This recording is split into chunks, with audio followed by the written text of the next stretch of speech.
So for those of you that are new and for our guest speaker, we have been leading once a month learning and development session to just introduce our team to new topics and kind of grow the spirit of curiosity and continuous learning for our team. So this month, we're really excited to have Jeremy Ney joining us. This is our last session for 2022, and we're going to be talking about defining data and how we can use data inclusively and general limitations of information sharing. Jeremy, if you wouldn't mind kicking it off and just sharing a little bit about your background, and then we can dig in from there.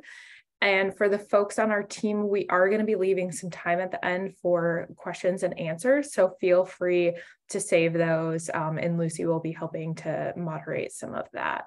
And today's session will be recorded, so we can share this back with the team in case anyone missed anything or wants to revisit it. So with that, Jeremy, I'll let you introduce yourself, and thank you again so much for joining us today. Of course, yeah. Thanks so much again for having me. Really excited to be chatting with this group. And so, yeah, I'll quickly introduce myself and also talk about, this work that I've been focused on over the last several years called American Inequality, and basically using data visualization, data science for social change. But let me dive in and talk a little bit about who the heck I am. So hi all, my name is Jeremy Ney. I am currently living in Brooklyn, New York, which is where I grew up. That's that picture on the left there. And yes, Brooklyn does still look exactly the same as that, with hipsters walking across the Brooklyn Bridge. I spent many years working at the Federal Reserve in New York, which is really where a lot of this work emerges from. Joined the Fed, shortly after the 2008 financial crisis, largely focused on, macro forecasting work, but also helped found the Fed's income inequality working group. And that's the gold vault being lowered into the bedrock of Manhattan there. I've got plenty of stories about the gold vault there. It is such a cool place, but probably stories for another time. And so in that capacity, as I said, I was really, like that macro policy forecasting was sort of this black swan type work, but really ended up digging much deeper into some of these data sets around, US inequality that the Fed was sitting on. And I think through a lot of that focus on income inequality, I realized like the story was much bigger than that, right? Like inequality in the US is tied up in so many other forces. So went off to grad school at MIT and Harvard to do more research on this topic. While there, ended up founding two different nonprofits, one called Let's Get Set. It helps low-income families get access to certain tax credits. The other called No One Left Offline, helping low-income communities get access to the internet. And kind of through my work at the Fed and grad school and these different organizations had all these interesting data visualizations and kind of insights on inequality and things like that, and ended up bringing it all together under this umbrella of American Inequality, which is both a newsletter and a data portal and data visualization tool. Let me share a link to that in the chat so folks can get a sense. And so today we'll talk a bit about like what that is. Lucy and Molly had sent along some questions as well beforehand on like, thoughts that this group has around data and using data for social change and like what good data means. So definitely like jump in with plenty of questions and stuff, because making it interactive is the most fun part. So up front here, kind of like the four things that this work really is. So first, American Inequality tries to focus on inequality topics that tend to get less coverage. There is an incredible amount, written about how higher education impacts inequality, that you can look at every single New York Times in the last several years on how COVID and inequality has persisted and things like that. This is really trying to highlight those areas that maybe get a little less coverage, but are, incredibly important to people's lives and well-being. Second is really trying to use data visualization and mapping in particular, it's geospatial way of highlighting different pockets of America that are struggling with different inequalities, because inequality really shows up in communities, right? It's not something that we can talk about writ large. It really impacts people in their day-to-day lives. And so trying to use mapping in that way to show that. Third is, having spent a lot of time in this data science, data analytics space, I've come to realize that data can often feel really sterile and impersonal. And so every piece that we publish tries to use a story to empathize and humanize that data, to make sure that folks realize there's very real people behind these very real challenges. And finally, we also always present like a path forward section. I got the feedback very early on in this work that this can often feel depressing. There is so much inequality out there, and these problems are so interwoven. Like, what can we all do? And so we try and suggest about 2 or 3 policy, or private sector or business or academic solutions to start, making a dent in inequality. A little bit on where the data comes from and how we do this for the people who like to geek out on this stuff like I do. So it largely comes from large US government databases. So, taking data from the FBI or the EPA or CDC death records, things like that. And what's particularly exciting about this is that, a lot of this work really wouldn't have been possible, a decade, 15 years or so ago, but pushes towards, digital government strategies have made a lot of these, data portals much more available and accessible, which is very exciting. And then for other folks using like Python and R to clean and scrape the data, data wrapper, if there's like anything that I can share with anyone, data wrapper is like the coolest, best, most easy tool ever for interactive data visualizations. Like, I so highly recommend it. It's awesome. It's great. Check it out. They don't pay me to say this, but like I would, yeah, it's great. Takeaways up front. Inequality is deeply intertwined with many confounding forces, right? Like when I was at the Fed, so much of the focus was on income inequality, but inequality, like, people are complex, right? Like they're more than just their bank accounts, and so, they go to schools and they go to hospitals and they, worry about, police in their community. And so recognizing that if we want to make a dent in inequality, recognizing that it's tied up in these other forces like healthcare and housing and gender and race and location and taxes and all of that, because to only look along one dimension, I think makes us struggle to really address some of the challenges that we're trying to. Second is trying to use data to really understand, the areas where we need to focus our attention to start making a dent in inequality. Because if we just talk about this at large scale, it really makes us, perhaps like misdirect some of our resources for trying to turn the tide. And last is that all is not lost, right? Like we can, in fact, start reducing inequality in communities, but a lot of this is figuring out the trade-offs, right? Like if we pull one lever, are we actually making a challenge for another community, and trying to use this basically, this central thesis that inequality is interwoven to recognize how those forces might interact. So with that, I want to basically say, like, all right, here is how this work actually shows up. I'll basically walk through a few examples now on the types of work that we publish for American Inequality. So the very first piece that we published was on life expectancy and inequality.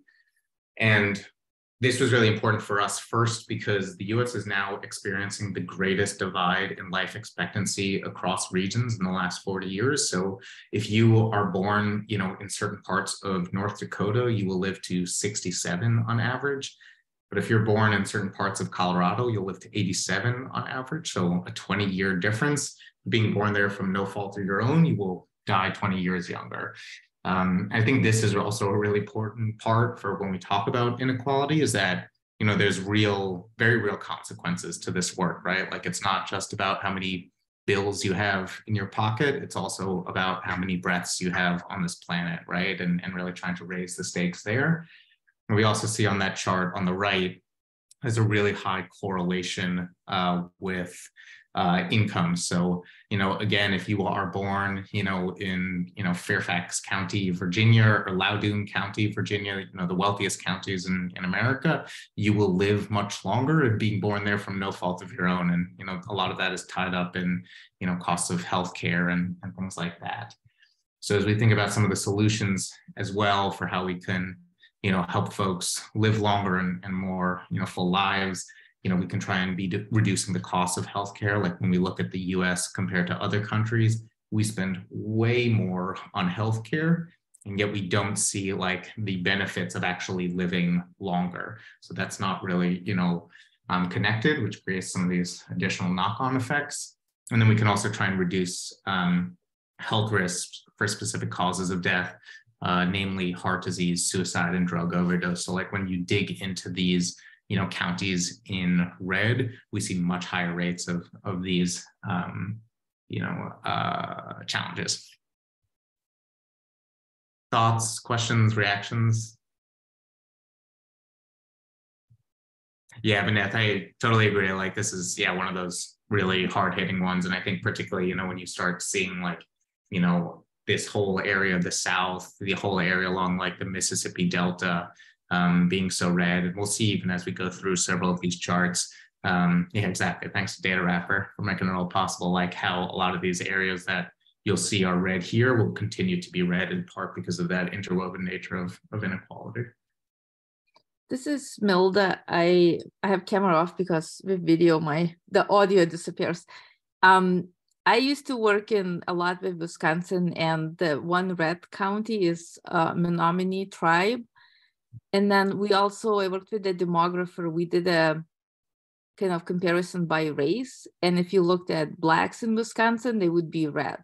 But because there is mostly white state, on average, it looks like blue.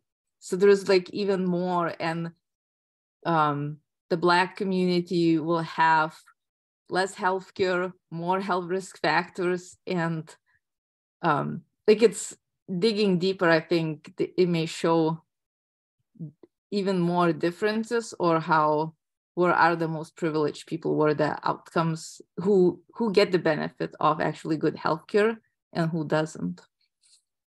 Yeah, you're 100% right. And that is like exactly true, not only in that state, but also elsewhere. Like, that county that I mentioned in North Dakota is 90% Native American. And so, you have very, high, distrust of social services, government, higher rates of alcoholism, rural counties support access to healthcare. So there's a lot of things like embedded in there too.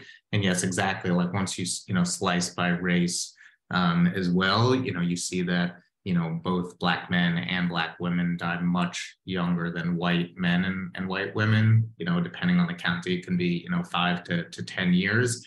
And often that can be, because of, violence or incarceration as well. Like if you look at that county in southern Florida, like basically right in the kind of central tip there, that's red, that's Union County, Florida, which has the largest prison in America, and is largely, Black Americans who are incarcerated living there and dying much younger as a part because of poor healthcare in the prison system and high risk incarceration.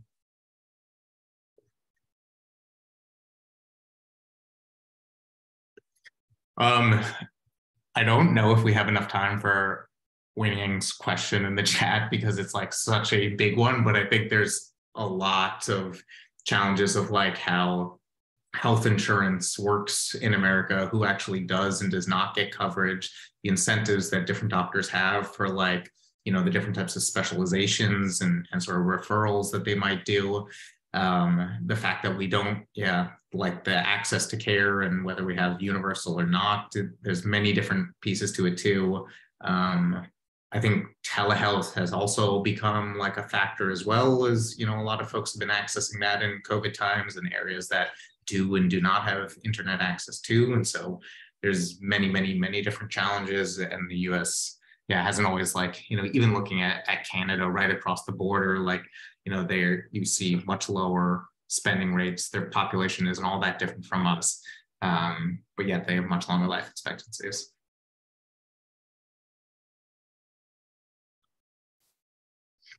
Cool. So moving on and talking a bit about food deserts and inequality, this one I think was really striking for us as we were developing this work, because, as much as we, think about America as like a, really well-developed nation with lots of resources, we still have nearly 24 million Americans living in food deserts.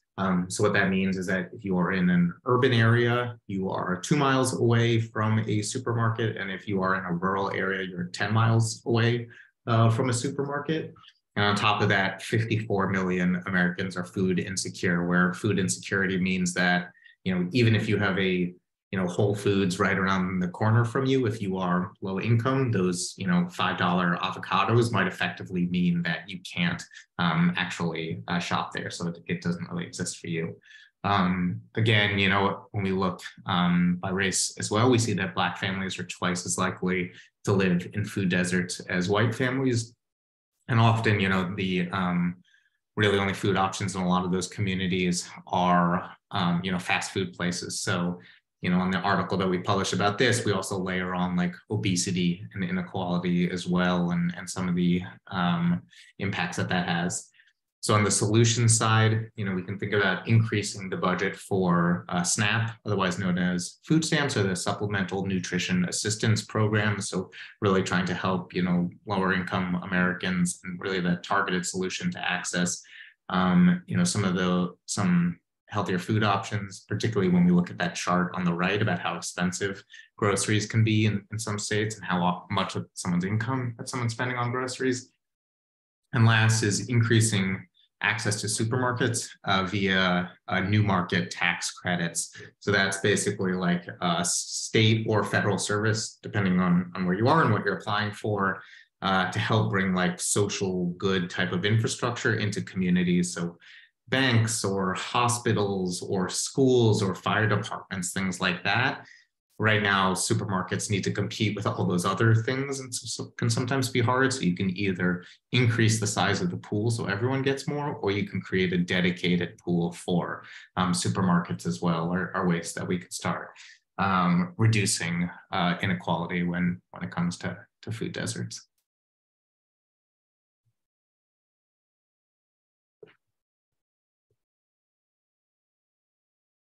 And the data for this one comes both from the USDA, the U.S. Department of Agriculture, and the Bureau of Economic Analysis, if folks are curious.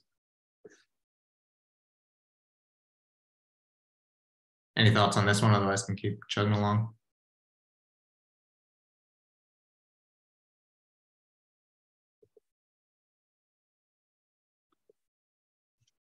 Cool. So mental health and inequality, again, was a really important one for us to discuss, in part because it really aligns with this goal of American Inequality of trying to talk about topics that really tend to get less coverage.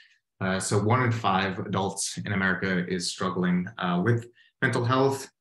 And on top of this, the problem is exacerbated by the fact that there aren't enough support systems for people who are struggling with mental health. So 115 million people, just about a third of the US population, live in an area that is designated as a mental health professional shortage area. So there aren't enough, doctors or physicians to actually care for the population there. And the way that America often deals with this is they, take people with mental health issues and they put them in prisons. So the 3 largest mental health providers in America right now are jails. That one area that I was talking about earlier, Union County in Florida, has the largest jail in America and is the largest mental health provider in America. Then you also see other ones, outside of Chicago, New York, LA, things like that. You also get these reinforcing feedback loops that we can see on this chart on the right about the relationships, between mental health and unemployment, where it can both, be quite challenging to, get a job if you struggle with mental health, or even to hold down a job, if you're struggling with mental health too. So you find folks who are, continually struggling to get jobs, which might, increase their anxiety or depression, things like that. We also break that out by the regions in America, things like that. On the solution side, we can think about reorienting funding for mental health block grants to focus on need rather than population size. So, right now, like the largest cities basically get the most money, but that doesn't necessarily reflect the people who might actually need care the most. So if you think about like West Virginia, for example, every single county there, has really high mentally unhealthy days. West Virginia, Kentucky, and Tennessee in particular report having more than 18 mentally unhealthy days out of every 30 days. And so we can orient funding towards need rather than just size. And second, we could try and equip schools with better services, often because a lot of these challenges emerge early in children and could be better adapted for at a younger age, but later in life can be more expensive and more challenging to address. I have a question. Sorry, Allie, go ahead. Yeah. Is that okay? So and maybe I missed it, so I apologize, but when I see this, I think about like definitions and particularly that first sentence. So I'm curious, is there a generally accepted definition for what mental health means? And then where did that number come from? Like if these people, the whole point is people don't have access to mental health care. So is that like self-identified because there isn't a diagnosis? I'm just curious if you could expand a little bit more on, where that comes from. Perfect. You hit the nail on the head. Exactly. It's a great question. So this data and kind of analysis we did is interesting in particular because it comes from its CDC survey data. So like the life expectancy piece, like I basically pulled death records, over the last 40 years, which are like pretty true by and large, but exactly as you're saying, Allie, like the way that someone in, the Bay Area in San Francisco thinking about their mental health can be quite different, than someone, who's living in rural Louisiana, right? And so the question that the CDC asked, which is kind of in that small text at the bottom there, is, now thinking about your mental health, which includes stress, depression, and problems with emotion, for how many days during the past 30 days was your mental health not good? And you're exactly right. Like people might think about this in very different ways. And so, as we think about these counties in West Virginia, Kentucky, and Tennessee, they're quite red, their relationship with their mental health, their ability to, or their way of answering that question might actually be quite different. And so with survey data, I think we can always take these things with a grain, if not 2 grains of salt, because those definitions, as you were saying, like exactly can mean slightly different things.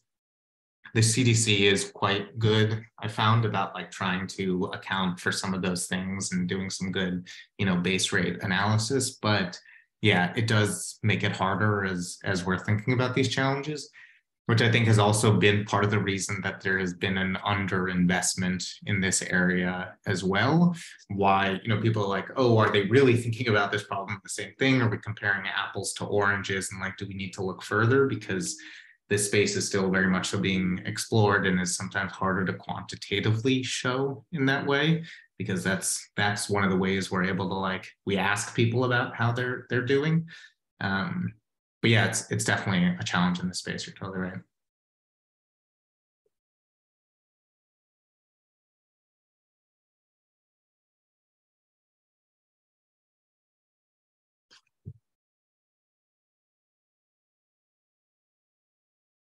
Cool. Reading and inequality, again, is one of these ones where you're like, how is America not doing better than this? So, half of all US adults cannot read a book written at an 8th grade level, and 6th graders in the richest counties are performing 4 grade levels among their peers in the poorest counties. So you would have someone, a 6th grader reading at an 8th grade level, in Boston, where someone, again, living on the southern border in Texas, a 6th grader would actually be reading at a 4th grade level. You can see from that, chart on the right, the strong relationship that we see between income and how well you are actually reading. As we think about solutions in this space, right now, teachers in, I think it's like 35 states or something like that, aren't required to have reading licenses for how they actually teach reading. So they can just teach it kind of in whatever way that they want. However, they were taught it growing up. There's not really a standardized way. And in those counties, we tend to see much poorer outcomes for student reading. This one, I'll admit, as I've shopped it around with a handful of teachers, they're like, we already have so many requirements. And so this is a tough one for us, which I very much so empathize for. Second, the basically gifted programs are really bad for reducing inequality in certain areas, often because you have nice white parents saying that their kids are geniuses and to belong in the like gifted programs, whereas students who parents maybe didn't know about that are not put in that, or kids are like, when you are told that you are stupid, you act stupid, whether that is true or not. And when you are told you are smart, you act smart, also whether that is true or not. And so these gifted programs actually end up exacerbating cycles of inequality.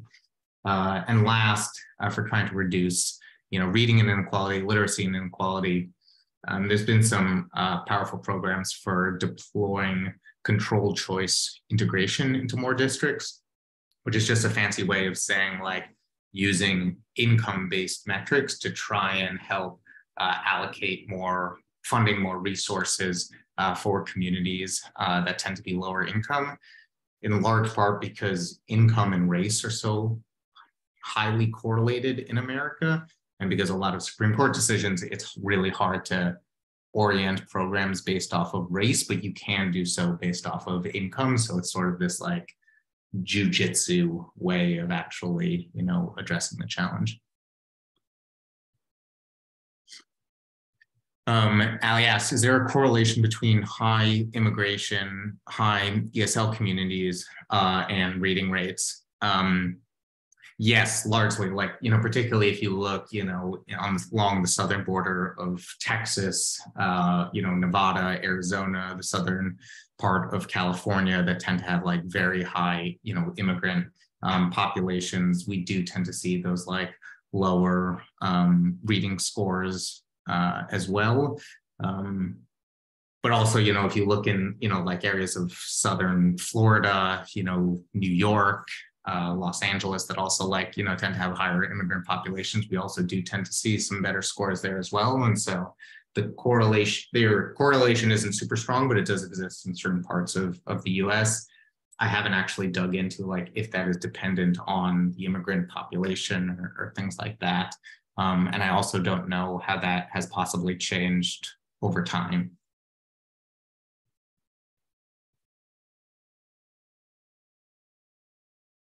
This is a sad map. I think the reading level that, you think people graduate high school, go on to college, or you go into workforce and you're just reading at the 8th grade reading level, that's the measure. It's a very low standard to begin with. Totally. If they even make it, to high school and college, right?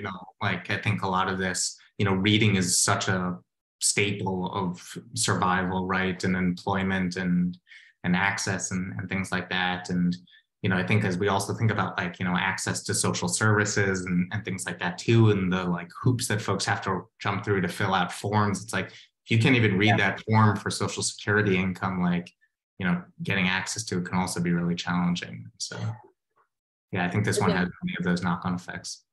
Some government forms are, I can barely understand what they're asking you to provide or do. I mean, they're not easy read.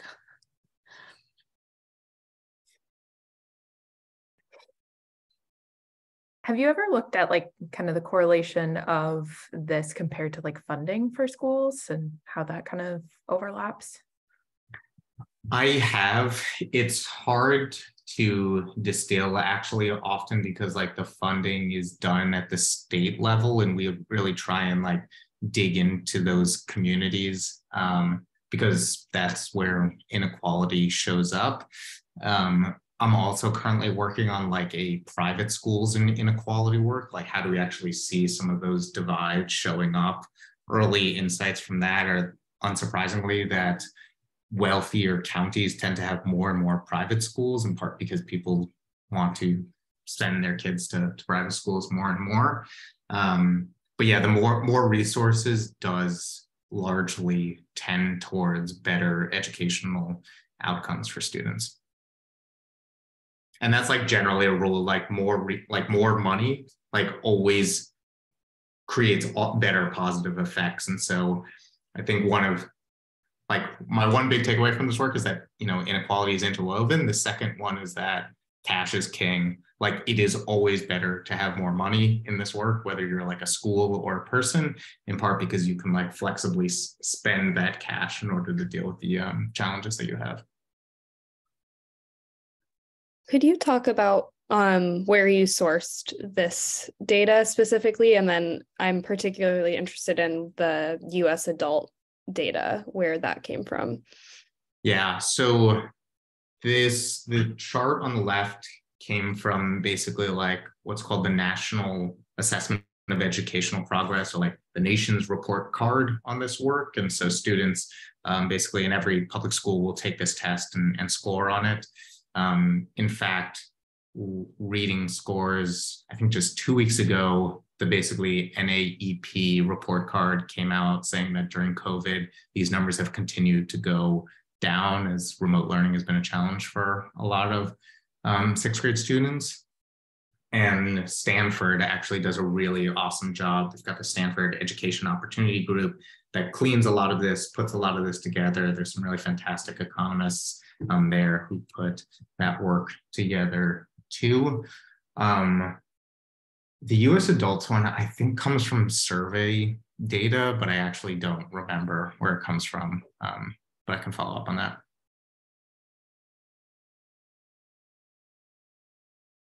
Those are pretty robust tools because you can put any website and you can see what grade reading level it meets or above, like if you do websites and kind of really you want to evaluate.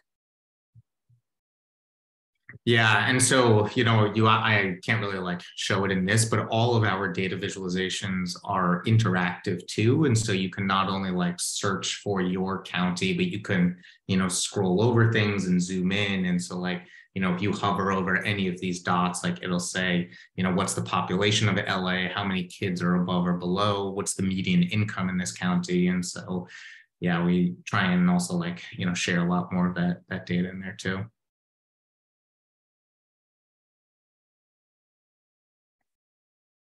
And Vinith, I totally agree. Like, I think there's, the part of looking at this that, Milda said, which is like, this is a sad map where it's like tough to see. But I think there's also this other part where like, all is not lost, like change is still possible, right? And there are ways that we can actually, and proven ways to start, reducing inequality for those communities. And yeah, recognizing that like we really do need to be lifting the line for a lot of folks in some of these just like truly, staple necessities. Yeah, when I've all these graphics that you've shared, that's what I felt. It felt like this is the bridge between, oh man, it's so tough to see this visualized. But at the same time, this is like, and this is probably some of the work that you do maybe with publications or whatever, wherever you're posting, but like, this is the moment I think where you see this data and you say, you can turn this into a positive. Like, this is where you can actually provide hope to people. Like, now that you see this, here's what we can do. This is the possibility. It's like the visualization aspect of it to me really is like so critical, or it's so pivotal. It's pivotal. I feel like, especially if you go to policymakers or decision makers, like seeing this and then presenting some sort of solution like what you've presented here. It's like, it's just, to me, it just seems like a great, it's a negative turned into a positive, and it's a great narrative. That's what I'm feeling, or a big thing that I'm taking away, just seeing each one of these slides. Yeah, and that's really the goal with the visualizations too, is like to really make you feel it and see it in a way that's like easily understandable too, right? Like there's 3,143 US counties. And if you gave somebody a table of ranking all of those, like it just doesn't comprehend in the same way for folks. And so that's, and also why we use a map, across so many of these different visual, topics, is like, that is the staple that like, binds them all together. So you can continue to like see it across a lot of these things. So I'm glad to hear it's resonating.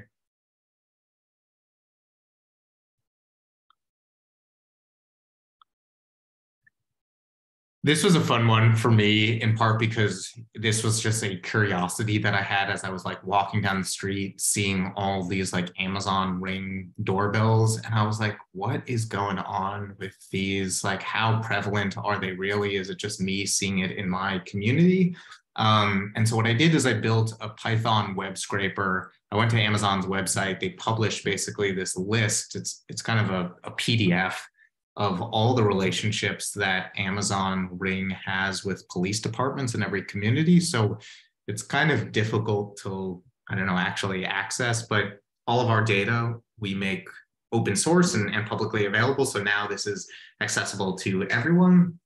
And what we found is that there's actually 1,900 relationships between police departments and Amazon Ring across the country, and that majority Black communities are twice as likely to have these Amazon police surveillance relationships. And so basically what that means is, you know, if their relationships exist, the police can send a push notification to you, to your, you know, Amazon Ring app, and say like, hey, crime has been committed in your community. One, can we have the video of that crime? Or two, sometimes they can actually just access it depending on the relationship and sort of like how serious that crime really is.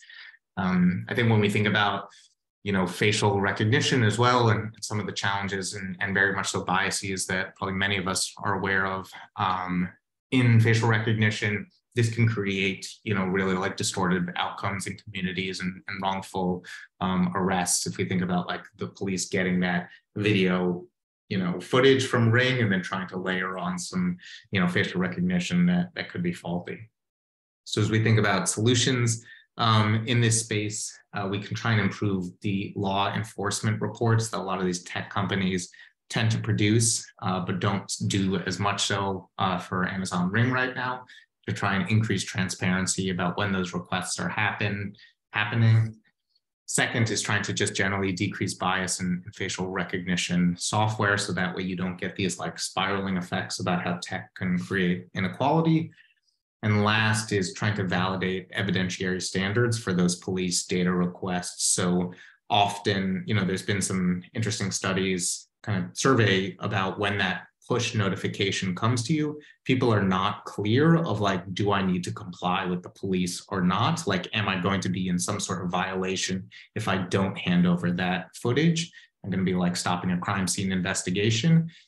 You do not have to hand it over, but the kind of like UI, UX, the information that's shared with folks isn't immediately clear. And so folks probably end up oversharing in ways where they might not have otherwise.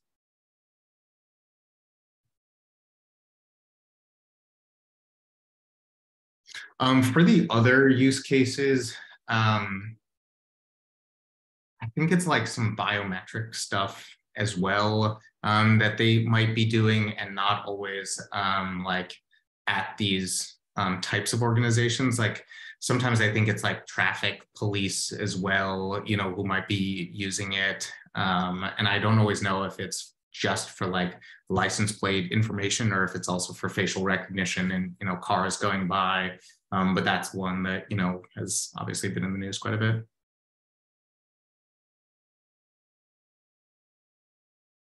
Yeah, and Ali, you're totally right. This isn't like, you know, just unique to, you know, Amazon or police. Like we also end up seeing it show up in, you know, so many different businesses on the private sector side. And I think this one is also quite nice because a lot of the other ones, several of the American Inequality works like feel like we need to pass legislation or business, you know, politicians need to do this or policymakers, but this is like, you know, it's very clear like what we can do as individuals or what businesses can do themselves. And, you know, I think I'll often try to layer in like those things about like what can policymakers, the private sector and individuals do in this work. And this one's more in that, you know, private sector side about like what changes can they make.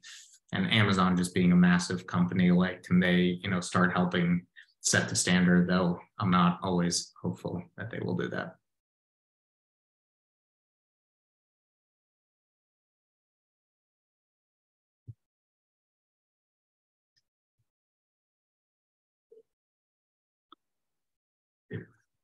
Hate crimes. I wanted to share this one. I basically built this up this morning because I wanted to share with this group, because I know there were questions around like, data validity too. And I know we talked about this a bit on the mental health one, but this one is like so clear to me that the data is bad in this space. The Washington Post actually last week just published an awesome piece about why this is incorrect. But this is data from the FBI, that there were 11,000 individuals who were victims of hate crime last year, the highest ever on record being a really important part of this, because we know that there have been parts in America's history where hate crimes were much, much higher than they are today, but we didn't always measure it nor count those as hate crimes. Nearly a third of all hate crimes are motivated by hate against race, ethnicity, and ancestry. And here I just wanted to use like kind of a case in point about why the data can be wrong. So the Houston Police Department, which serves over 2 million people, only reported 8 hate crimes in 2017, which I just find highly unlikely. Nothing to do against Houston, just basing off of the numbers. Right now, only 18 states require the collection. I should say 18 states require. No, 18 states do not require the collection of data. So 32 states do require the collection of hate crime data. And so you can basically share what you want or not. The FBI makes a request, to something like 50,000 different police departments to actually send along the information, and they can share what they want or not.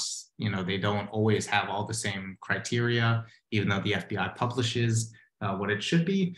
And so in fact, these numbers are actually probably much higher than we actually see. So as we think about the solution side, first, we can focus a bit on definitions of what we actually mean by a hate crime.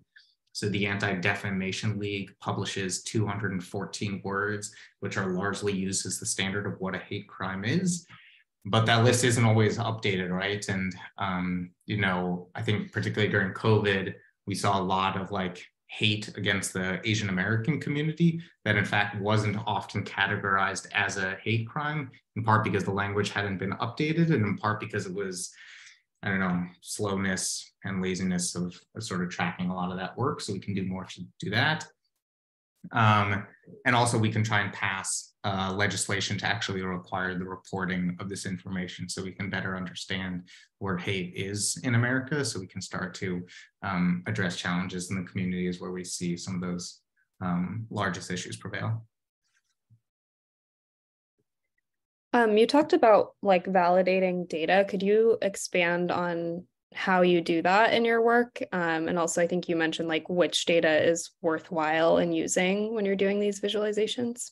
Yeah, totally. So first and foremost, I always try and start with like the original source. So, large government agencies are usually the place that I turn to, in part because we live, fortunately in America, there's largely a high amount of trust in government, particularly when you look at other countries. Like I have gotten several questions in the past of like, why can't we do this work for India or for China? And I think their data validity is just not what it is in the US. So large government agencies are usually a good place to start.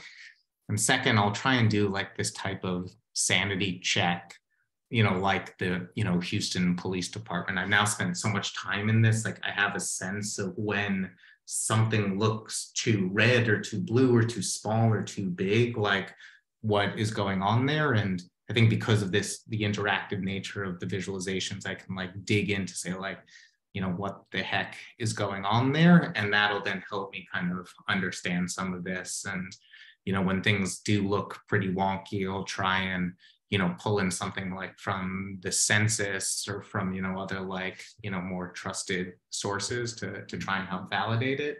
But without a doubt, the data visualization part and this cleaning and validating takes the longest time in this work. It's quite challenging, I'll admit that.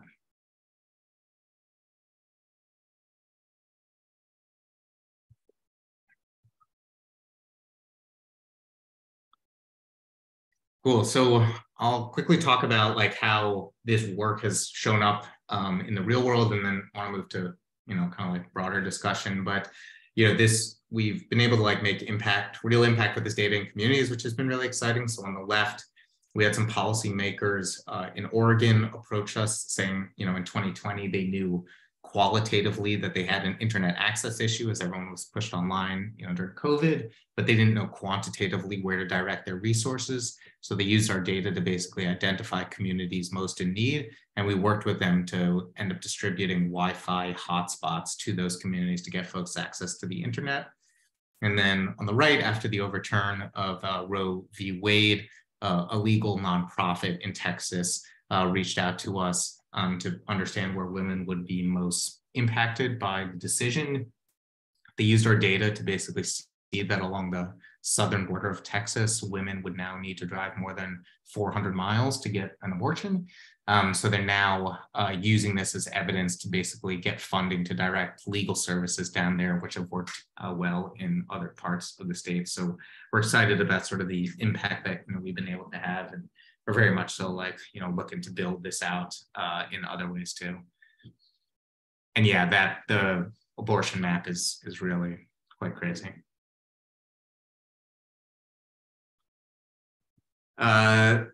A tool that could be interesting to this group too, we just actually built this out on our website. I'll share the link in a second, but it's called opportunity mapping. So basically trying to help, communities understand if you are trying to improve life expectancy in your region, like what is my binding factor? Like what is the thing that is preventing my community from living longer? And so you can now like sort by internet access, by, rent, by food deserts, by all these other things, and look up your region. So it's a new cool thing that we've been excited about. Call to action.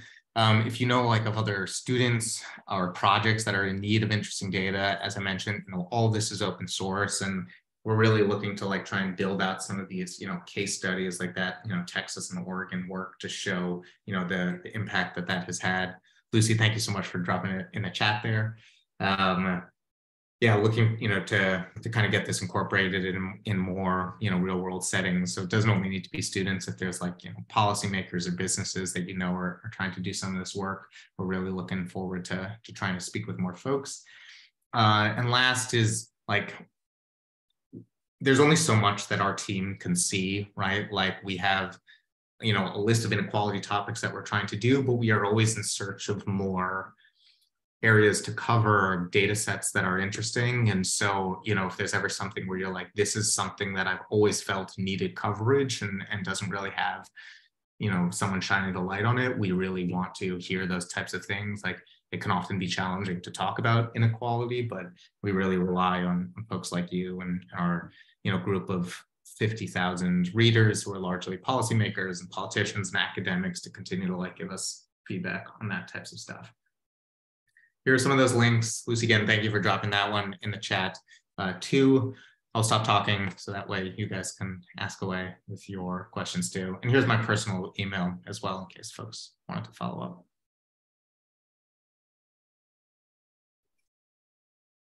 And I also want to give a shout out to Ariel as well for her help in organizing this event too and making this possible. So she joined. It's like Elizabeth has a question. Yeah, Lucy and Jeremy, thanks so much for this presentation. Really enjoyed getting to hear from you. So you mentioned at the beginning that a lot of your data sources come from government agencies and that as part of digital government strategies, there's like more data available. But I'm curious, like if you found areas of federal government or state government policy where like data is harder to access still, like are there topics or themes that are just like the data is less available? And also thinking about data accessibilities, are there agencies that are doing like a particularly good job explaining their data or making it more accessible to the public? Yeah, so two topics that I've really wanted to write about that I just cannot find the data on are transportation and inequality and Black farm ownership and inequality. And so the Department of Transportation, like they just don't publish good data on it. It's really hard to find. I don't know if it's just because of how like public transportation in cities versus rural area works, but it's just been like challenging. And I don't know if it's also part of an underinvestment in the Department of Transportation over several years, things like that. And Black farm ownership, you know, the USDA, I think like has a pretty troubled past with this too. And so there's maybe not high incentive for them to be like publishing this data. I've seen like maps look like they've been photocopied out of old textbooks that show like what Black farm ownership looked like in 1926, but finding that actually original data to like help validate is much harder to find. On your second question about who is doing it well, the CDC is, doing an awesome job, I think, like because they've really had to over the last several years and have got a lot of funding and real-time updates on that.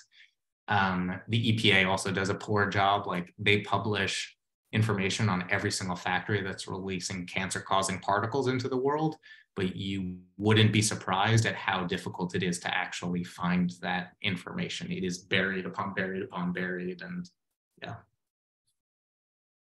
So we'll go to Jen's question next. I just want to be mindful we only have a few minutes left.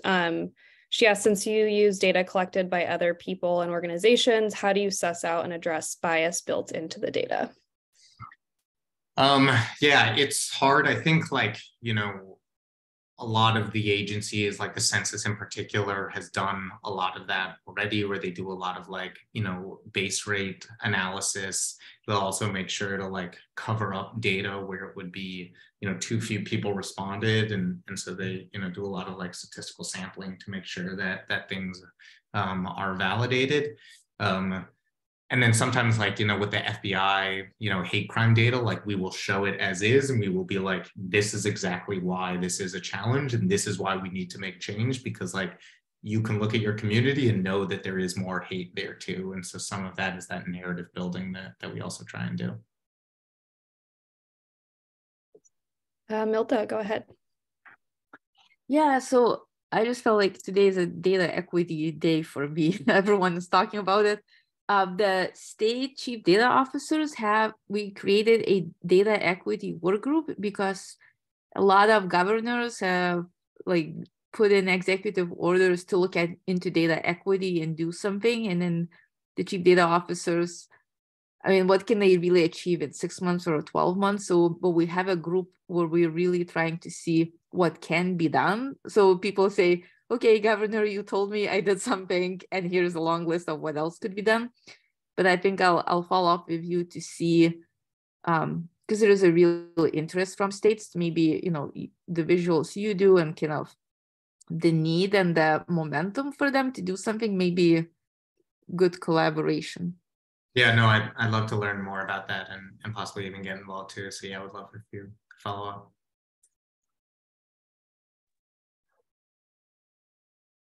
And Wanying, do you want to come off mute and ask your question?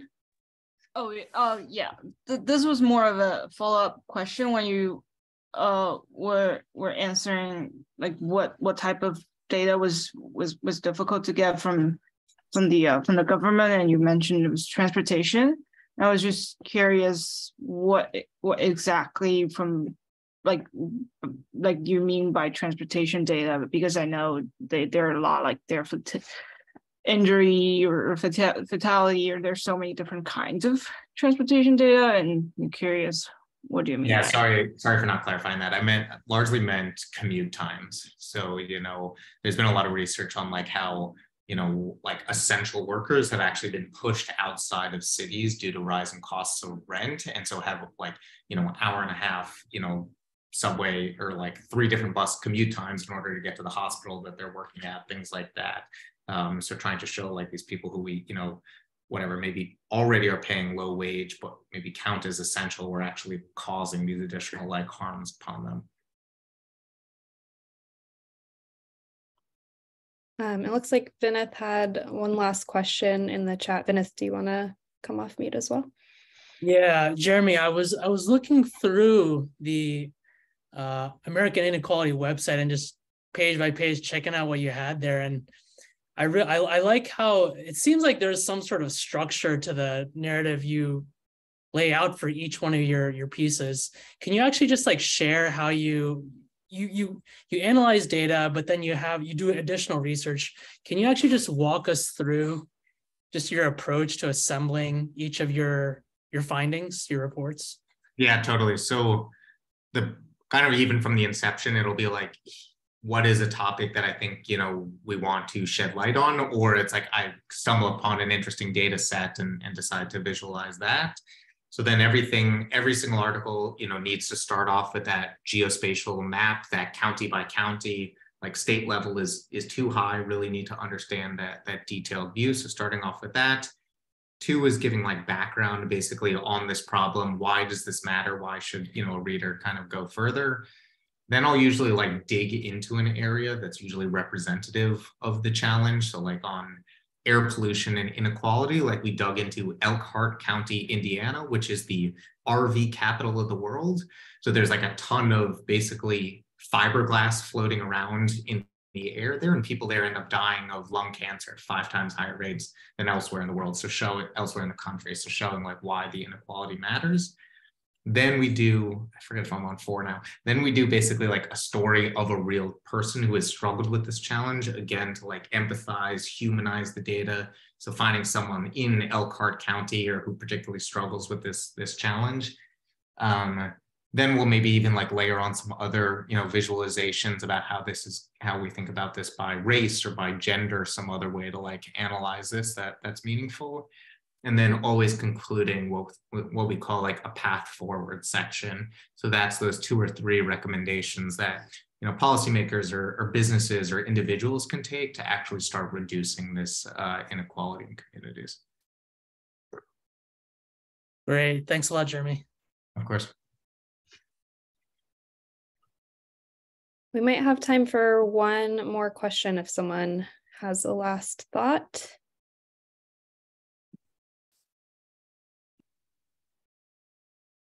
No? Okay. Thank you so much, Jeremy, for coming. This was really, really awesome. And I'm sure there will be a lot of follow-up from this conversation as well. Yeah, no, thanks again so much for having me. I just put the link in there again and my email too. Yeah, it sounds like, from what I know about this group, that there's a lot of interesting work that you all have been doing in this space too. And even just from the questions that you guys are like thinking about this in also like really thoughtful and meaningful and thought-provoking ways too. So yeah, I would love to continue the conversation with some or all or any of you. So yeah, definitely do reach out, and yeah, looking forward to being in touch. Thank you. Thanks, everyone. Mm-hmm.